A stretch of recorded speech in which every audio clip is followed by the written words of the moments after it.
दोस्तों, आज की जो वारदात है ये दोस्ती, प्यार, विश्वास और धोखे की कहानी है। आज की कहानी बताती है कि दुनिया में विश्वास हर किसी पर करना भी नहीं चाहिए। तो नमस्कार दोस्तों, क्राइम चैनल पर आपका स्वागत है। रात के 8 बज चुके हैं और कहानी का सिलसिला शुरू हो चुका है। तो दोस्तों, अगर आप चैनल पर नए हैं तो चैनल को सब्सक्राइब जरूर करें, साथ में बेल आइकन जरूर प्रेस करें और वारदात के बारे में आपकी क्या राय है ये कमेंट करके जरूर बताएं। तो चलिए दोस्तों, वारदात को शुरू करते हैं। दोस्तों, ये वारदात है 1 अगस्त 2023 की। 1 अगस्त 2023 को सेंटर दिल्ली में सदर बाजार एक एरिया है और वहां पर रोड के साइड में एक इंसान की लाश पड़ी होती है। लोग गुजर रहे होते हैं और दूर से देखने पर यही लगता है कि ये इंसान मर चुका है। गुजरने वाले लोगों में से कोई पुलिस को फोन कर देता है। पुलिस मौके वारदात पर पहुंचती है और देखती है कि एक इंसान सड़क के किनारे पड़ा हुआ है और उसके गर्दन पर एक तेज धारदार हथियार से वार किया गया है। जब पुलिस उसके पास पहुंचती है तो उसको देखकर पता चलता है कि अभी उसकी सांसें चल रही हैं। पुलिस बिल्कुल भी देर नहीं करती और उसको उठाकर पीसीआर वैन में डालती है और उसके बाद नज़दीक के अस्पताल में ले जाया जाता है। वहाँ पर थोड़ी देर उसका इलाज चलता है, लेकिन इलाज के दौरान ही उसकी मृत्यु हो जाती है। अब उसके बाद जो पुलिस वाले हैं ये अटेम्प्ट टू मर्डर का केस बदलकर मर्डर का केस तब्दील कर देते हैं और अब मरने वाले की छानबीन शुरू हो जाती है कि मरने वाला कौन है और कहाँ का रहने वाला है। जब उसकी जेब से सामान निकाला जाता है तब पता चलता है कि ये जो मरने वाला है इसका नाम मोहम्मद समीर है और इसके घर का पता चलता है। इससे इसके घर वालों को इन्फॉर्म किया जाता है और घर वाले भी मौके वारदात पर पहुंच जाते हैं। घर वालों के मुताबिक जो ये मोहम्मद समीर है ये पूरे परिवार के साथ बचपन से सदर बाजार के इलाके में ही रह रहा था, लेकिन अभी कुछ दिन पहले ही ये अपने परिवार के साथ सुल्तानपुरी में शिफ्ट हो गया था और इसका सदर बाजार काफी बार आना जाना रहता था। उस दिन भी ये घर वालों से सदर बाजार का ही कहकर गया था। अब पुलिस जिस जगह पर ये जख्मी हालत में मिला था उस जगह पर जो सीसीटीवी कैमरास हैं उनको खंगालने लग जाती है और उसके बाद साथ ही साथ जो समीर का मोबाइल मिला था, मोबाइल की कॉल डिटेल्स भी खंगालने लग जाती है। वहीं पर पुलिस वालों को सीसीटीवी कैमरा से एक वीडियो दिखता है छोटा सा, जिसमें एक बाइक पर 2 लोग निकलते हुए दिखाई देते हैं। जिस तरीके से वो जा रहे थे उस तरीके से शक होता है कि कातिल यही हो सकते हैं, लेकिन जो कैमरा की जो वीडियो है वो इतनी ब्लर थी कि उनके चेहरे दिखाई नहीं दे रहे थे। पुलिस वाले उनके कपड़ों से और उनके हाव भाव से, उनकी बॉडी लैंग्वेज से पता करने की कोशिश करती है, लेकिन कोई भी नतीजा नहीं निकल पाता।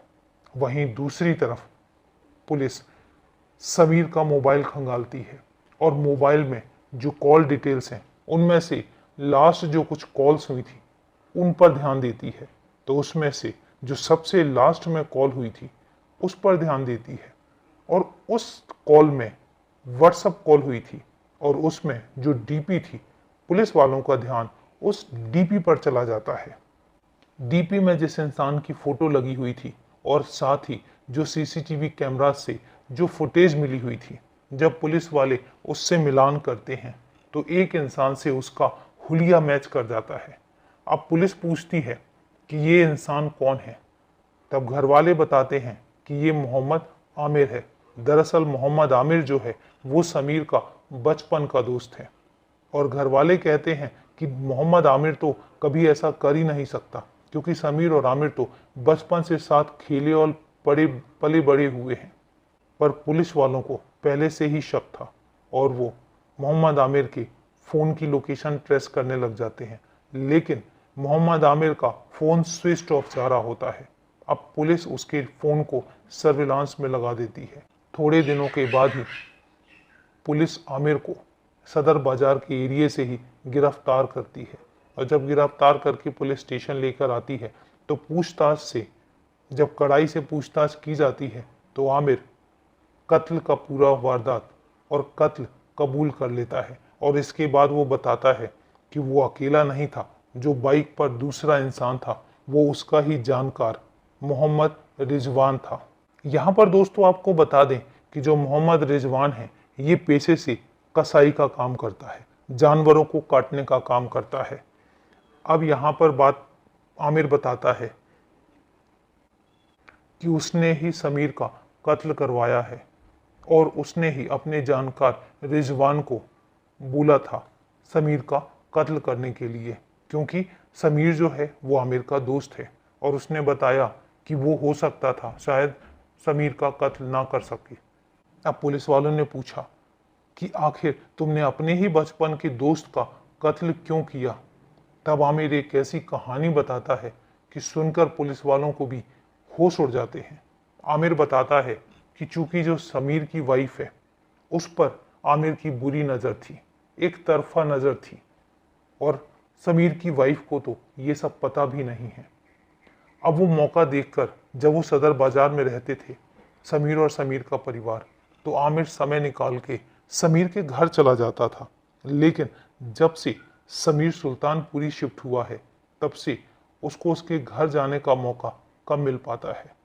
फिर उसने सोचा कि अगर मैं समीर को ही दुनिया से विदा कर दूं तो जो उसकी वाइफ है वो उसकी वाइफ से समीर का दोस्त होने के नाते खुल्लम खुल्ला मिल सकता है। और यही कारण है कि उसने समीर को मौत के घाट उतारने की व्यवस्था बना ली।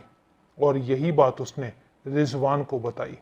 रिजवान को उसने बताया कि वो समीर की वाइफ से प्यार करता है, तो रिजवान भी तैयार हो जाता है और इसी के चलते उनकी प्लानिंग होती है समीर को मारने की। और 1 अगस्त को आमिर जो है समीर को पार्टी के लिए बुलाता है और ये तीनों सदर बाजार के चमेलियन रूट के पास मिलते हैं और वहीं पर बैठ के तीनों शराब पीते हैं। और आमिर और रिजवान दोनों समीर को ज़्यादा शराब पिला देते हैं और जब वो होश खो देता है तब उसके बाद रिजवान तेज धारदार चाकू से उसका गला रेत देता है और गला रेतने के बाद वो वहाँ से फरार हो जाते हैं। और वहाँ से जाने के बाद जो रिजवान है, रिजवान कपड़े बदलता है और कपड़े बदलने के बाद यमुना नदी के किनारे एक डस्टबिन में वो कपड़े अपने फेंक देता है।